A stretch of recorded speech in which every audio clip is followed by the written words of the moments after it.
ઓમના નિત્ય જાપ કરતી વખતે એમ વિચારવું કે ઓમના વાચ્ય એવા પરમ ગુરુ મારી ઉપર પ્રસન્ન થઈ રહ્યા છે.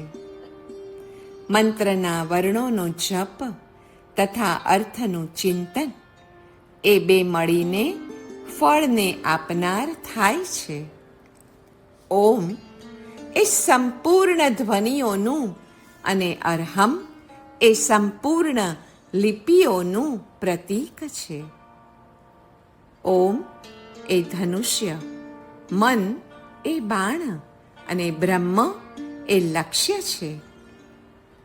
એકાગ્ર ચિત્તરૂપી તીરથી બ્રહ્મરૂપી નિશાન વિંધવાનું સાધન ઓમકાર છે.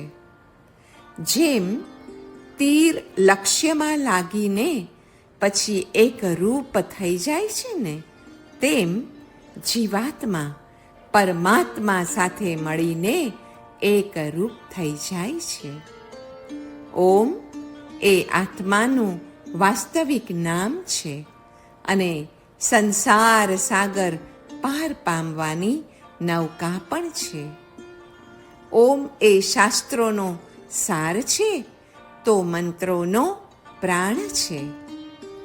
મહાકાલીની સ્તુતિ કરતા સપ્તસતીમાં કહ્યું છે કે ત્રિમાત્રા સ્થિતા તથા યાનુચ્ચાર્યા વિશેષતઃ. ઓમ એ 3 માત્રાઓમાં સ્થિત છે, પણ વિશેષ રૂપથી તે માત્રા છે કે જે અનુચ્ચાર્ય છે અને એ જ વાસ્તવિક ભગવન નામ છે. શૂન્ય, મહાશૂન્ય અને બ્રહ્મ એ ત્રણેય સમાનાર્થવાચી છે. શૂન્ય પુરાણ તથા ધર્મ ગીતા આ નામના ગ્રંથોમાં ઓમ શૂન્ય બ્રહ્મણે નમઃ એ મંત્ર જણાય છે. ઓમ એ અનુકૂળતા પ્રદર્શક અવ્યય છે. અવતી ઇતિ ઓમ એમાં ઓમ રક્ષણ કરતા છે. ઓમ એ ઉચ્ચારણમાં અતીવ સરળ છે અને અર્થથી આપણું રક્ષણ કરે છે. ઉપાસનાની દ્રષ્ટિએ માત્ર એક અક્ષરવાળો અને ફળની દ્રષ્ટિએ તો સૂક્ષ્મતમ સુધી લઈ જનારો છે. વળી અનંત એવા બ્રહ્મ સ્વરૂપને પમાડનાર અને ચિત્તને વાસના અને વૃત્તિ રહિત બનાવનાર, વળી વિષય પ્રવાહને અટકાવી વિવેક પ્રવાહને વહે વડાવનાર એવા ઓમ, હે પ્રભુ મને આત્મસાત થાઓ. બ્રહ્મની ઉપાસનાર્થે ઓમ એકાક્ષરથી ચઢ્યા તો મંત્ર મળે તો કહેજો. સંસાર ભાવનાના વિષ બીજા કોઈથી નહીં ઉતરે જેટલું તે ઓમકારના જાપથી ઉતરી જશે. અધ્યાત્મ એટલે સુવર્ણની ડબ્બીમાં જે રત્નો છે તે. અધ્યાત્મનો ઉદ્દેશ્ય પણ મનુષ્યના ચિત્તનું શુદ્ધિકરણ છે. આકાશ જેમ શાંત, નિર્લેપ, અવિરોધી, સર્વવ્યાપી છે, તેવું જ બ્રહ્મનું પણ છે. એટલે જ મંત્ર અપાયો ઓમ ખમ બ્રહ્મ. ઓમનો અર્થ જેમ અવતી યાને રક્ષણ છે તથા અનુજ્ઞા યાને સંમતિ અથવા હકાર છે, એમ શાંતિ અને અનાસક્તિ પણ છે. કુદરતના ગણિતનું બહુમાન કરવાથી શાંતિ અને સંવાદિતાનું સંગીત પ્રગટે છે. તે સંગીત પ્રગટાવવું છે તો આવો, બે ભ્રૂ મધ્યમાં નાસિકાના મૂળ સ્થાને ઓમકાર મંત્રનું ત્યાં ધ્યાન ધરો. ત્યાં આગળ આધ્યાત્મિક ઉર્ધ્વગામી પ્રવાહ ચાલુ જ છે. તે પ્રવાહમાં તણાવાથી સાચા નિરપેક્ષ નિરવધિ આનંદનો અનુભવ આપોઆપ થશે. જીહવા ઉપરના અનેક પ્રકારના મલને દૂર કરવો જોઈએ. ભોજનનો મલ, અસત્ય ભાષણનો મલ, ક્રોધ અને કલહનો મલ. એ પછી જ ઓમકારના જાપ કરવા જોઈએ. 10 વાર ઓમકાર કે ઓમકાર સાથે ઇષ્ટમંત્રના જાપથી જીહવા તથા મુખનું શોધન થાય છે. પ્રણવઃ પ્રાણીનાં પ્રાણો જીવનમ સંપ્રતિષ્ઠિતમ ગૃહણાતિ પ્રણવઃ સર્વકલાભિઃ કલયાચ્છીવમ. અર્થાત પ્રણવ દ્વારા જ જીવન પ્રતિષ્ઠિત છે. અકારથી લઈને ઉન્મના સુધીની 12 કલાઓથી આ ઓમકાર પૃથ્વીથી લઈને શિવ પર્યંત સમસ્ત તત્વોને પ્રકાશિત કરે છે. પરમાત્માકાર આત્માનું પરિણમન તે જ નમસ્કાર છે. ઓમકાર એ પરમાત્મા વાચક, નમસ્કાર તત્પરિણતિ વાચક છે. ઓમકાર જો પરમાત્મા વાચક છે તો નમસ્કાર એ અંતરાત્મા વાચક છે. સમના પર્યંત પાશ અથવા તો જાલનો વિસ્તાર છે અને ઉન્મના એ તો મોક્ષ પ્રાપ્તિનું દ્વાર છે. કાળનો સૂક્ષ્મ અંશ લવ છે. કમલ પત્રોને સોયથી ભેદતી વખતે એક પત્રને છેદવામાં જેટલો કાલ લાગે તે લવ છે.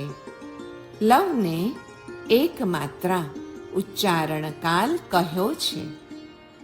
બિંદુના ઉચ્ચારણ કાલમાં 128 લવ, અર્ધચંદ્રના ઉચ્ચારણ કાલમાં 64 લવ, રોધિની 32, નાદ 16, નાદાંત 8, શક્તિ 4, વ્યાપિકા 2 અને સમના 1 છે અને ઉન્મના તો કાલાતીત છે. ઓમ એ એકાક્ષર બ્રહ્મ અથવા જે નાદ બ્રહ્મ છે તેમાંથી જ વેદ અને વાણીનો આવિર્ભાવ થયેલો છે. વેદ માત્ર જે પદ ગાય છે, તપસ્વી માત્ર જેનું રટણ કરે છે તથા જેની પ્રાપ્તિ માટે બ્રહ્મચારીઓ બ્રહ્મચર્ય સેવે છે એ પદને જો સંક્ષિપ્તમાં કહું તો એ ઓમ છે. સર્વવેદા યત પદમામનંતિ તપાંસી સર્વાણી ચ યદ્ગદંતિ યદિચ્છન્તો બ્રહ્મચર્યમ ચરંતિ તત્તે પદમ સંગ્રહેણ બ્રવીમિ ઓમ ઇત્યેતત. ઓમકારને છંદસામ વૃષભઃ અને વિશ્વરૂપઃ એમ પણ કહ્યું છે. ઓમને 3 રીતે બોલી શકાય.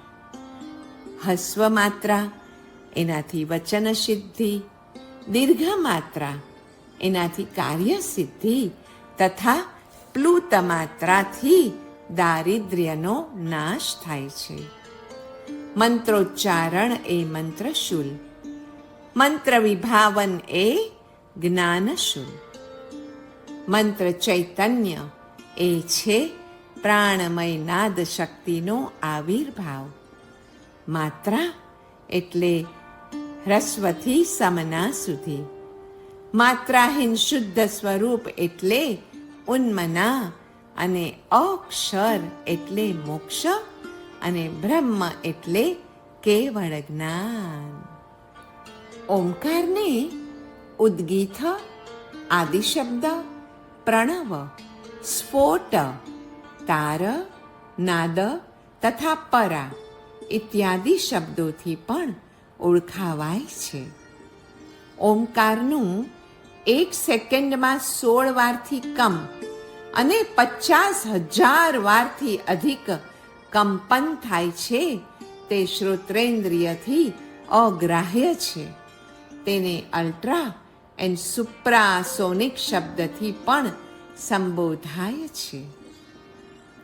સુમેરપુર, પોષવદી પ્રથમ છઠ્ઠ, તારીખ 28 જાન્યુઆરી 1970, બુધવાર. 1.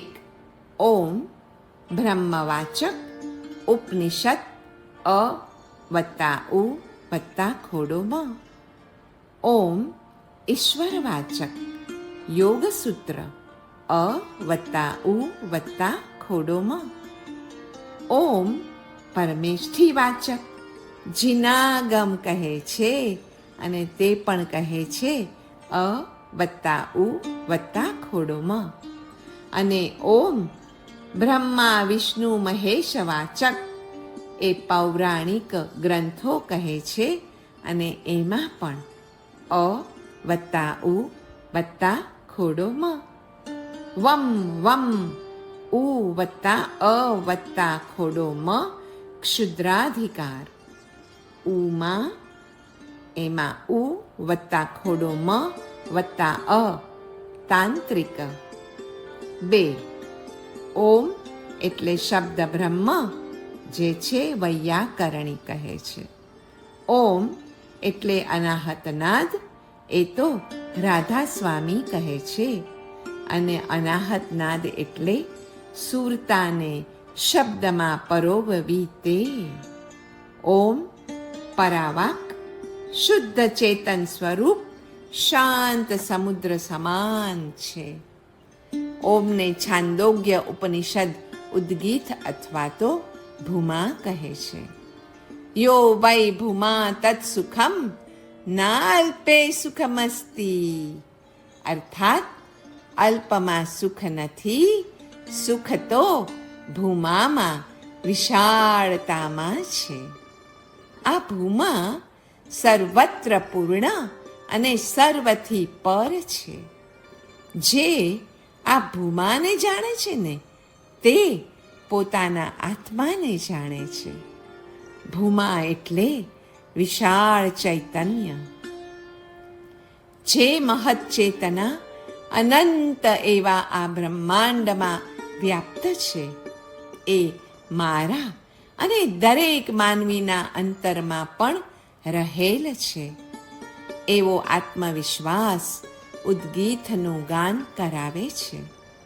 ઉદ્ગીત દ્વારા અનંતનું વીણા ગાન સાંભળવાની તથા એની સાથે સૂર મિલાવવાની શક્તિ આપણને પરમ કૃપાળુ પરમાત્મા જ આપે છે. ઓમકાર એ નિર્ભય બ્રહ્મ છે.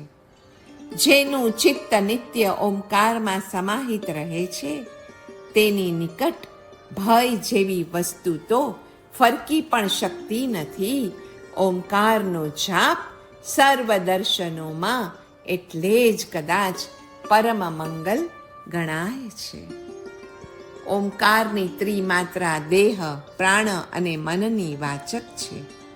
અર્ધમાત્રા તે ઉન્મની અથવા તુરીય અને અમાત્ર તે અવ્યક્ત યા તુર્યાતીતાવસ્થા છે. વાણી, મન અને પ્રાણ અનુક્રમે સાધુ, ઉપાધ્યાય અને આચાર્ય ભગવંતો છે તથા તુર્ય એ અરિહંત અને તુર્યાતીત એ સિદ્ધપદ કહી શકાય.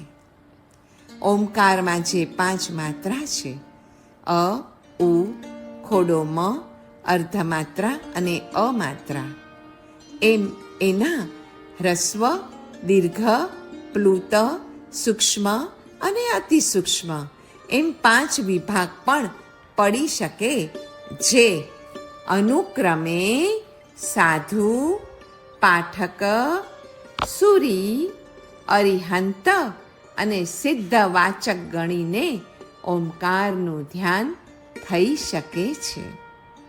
સાધુની સાથે દર્શન પદ. ઉપાધ્યાયજી ભગવંતોની સાથે જ્ઞાનપદ.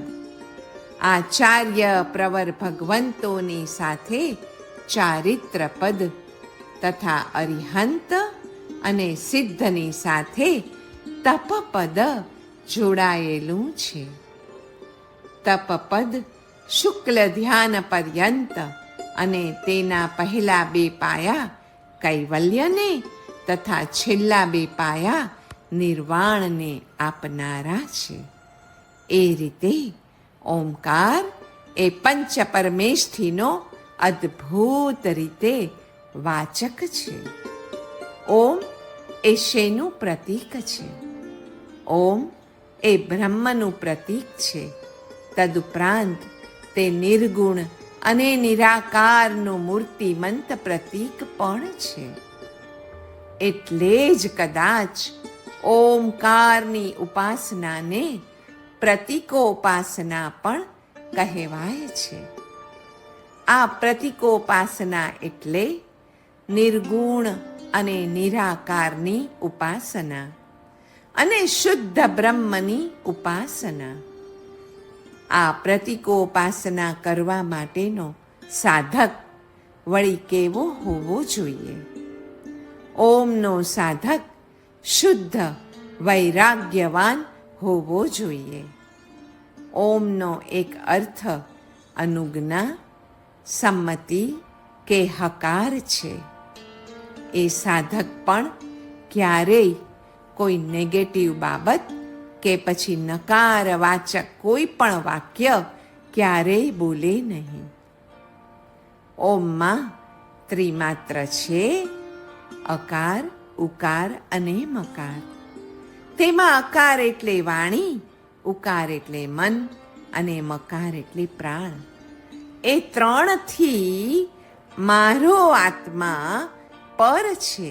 એટલે કે મારો આત્મા વાણીથી પર છે, મારો આત્મા અર્થાત હું મનથી પર છું, અને મારો આત્મા અર્થાત હું એ પ્રાણથી પણ પર છું.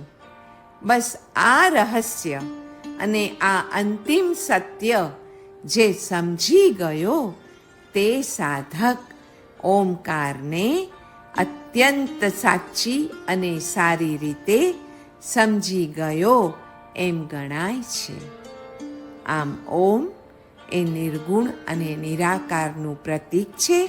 અને આવો આપણે આજથી જ આ પ્રતીકોપાસનાનો પ્રારંભ કરીએ.